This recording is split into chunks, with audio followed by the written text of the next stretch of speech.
എന്റെ അടുത്ത നാട്ടുകാരിയാ ഞാനൊക്കെ. രണ്ടാളും ലാക്കട്ടർമാരാ, ഭാര്യയും ഭർത്താവും ലാക്കട്ടർമാരാണ്. ഈ ലാക്കട്ടറുടെ ബോർഡിന്റെ കൂടെ, അദ്ദേഹത്തിന്റെ ഡിഗ്രി ഒക്കെ വെച്ചിട്ടുള്ള ബോർഡിന്റെ കൂടെ അന്നൊരു ബോർഡ് കൂടെ വെച്ചു. CAA നിയമം പാസാക്കിയ സമയത്ത് പറഞ്ഞു, CAA നിയമത്തെ അനുകൂലിക്കുന്നവർക്ക് ഇവിടെ ചികിത്സയില്ല. ആലോചിക്കണം, ഹിപ്പോക്രാറ്റിക് ഓത്ത്. ഇപ്പൊ അത് കാലം മാറുന്നത് മൂപ്പരെ കിടക്കുന്ന ഹിപ്പോക്രാറ്റിക് ഓത്താണ്, ഡോക്ടറാകാൻ. ആ ഓത്ത് എടുത്ത് സത്യപ്രതിജ്ഞ ചെയ്ത് ഡോക്ടറായി കഴുത്തിൽ സ്റ്റെതസ്കോപ്പ് തൂക്കിയ മാന്യൻ സ്റ്റെതസ്കോപ്പ് പോയിട്ടാണ് അവിടെ സ്ഥാനാർത്ഥിയായിട്ട് വന്നത്. ആ കഴുത്തിൽ ആ സ്റ്റെതസ്കോപ്പ് കഴുത്തിലിട്ട് മുറുകന്റെ ആലോചിച്ചു നിങ്ങള്.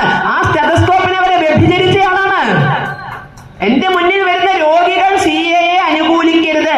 പാകിസ്ഥാനിലെ മുസ്ലിമിന് വേണ്ടി, ബംഗ്ലാദേശിലെ മുസ്ലിമിന് വേണ്ടി, അഫ്ഗാനിസ്ഥാനിലെ മുസ്ലിമിന് വേണ്ടി തന്റെ മുന്നിൽ വരുന്ന രോഗികളെ മടക്കി അയച്ച ക്രൂരനാണ് അദ്ദേഹം.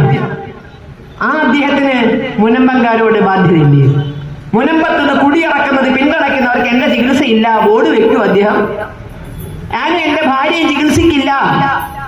മുനമ്പത്താകട്ടെ, തളിപ്പറമ്പാകട്ടെ, കൊടുങ്ങല്ലൂരാകട്ടെ, ചാവക്കാടാകട്ടെ, അല്ലെ മറ്റേ തലപ്പുഴയിലാകട്ടെ, കുടിയിറക്കി വിടുന്നവരെ, ഈ വഖഫ് നിയമത്തെ അംഗീകരിക്കുന്നവരെ ഞാനും എന്റെ ഭാര്യയും ചികിത്സിക്കില്ല.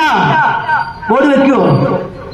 ആളൊരു ഡോക്ടർ അപ്പുകുട്ടനാ നമുക്കറിയാമല്ലേ. കാര്യമായിട്ട് ചോദിച്ചിട്ടൊന്നും കാര്യമില്ല. മൂപ്പരടുത്ത് കാര്യം ചോദിക്കണം നമുക്കാ വിദ്യത. കാരണം അതിനകത്തുള്ള കാര്യഗൗരവൊന്നും മൂപ്പരുടെ തലയ്ക്കകത്ത് ഇല്ല എന്ന് നമുക്കൊക്കെ അറിയാം.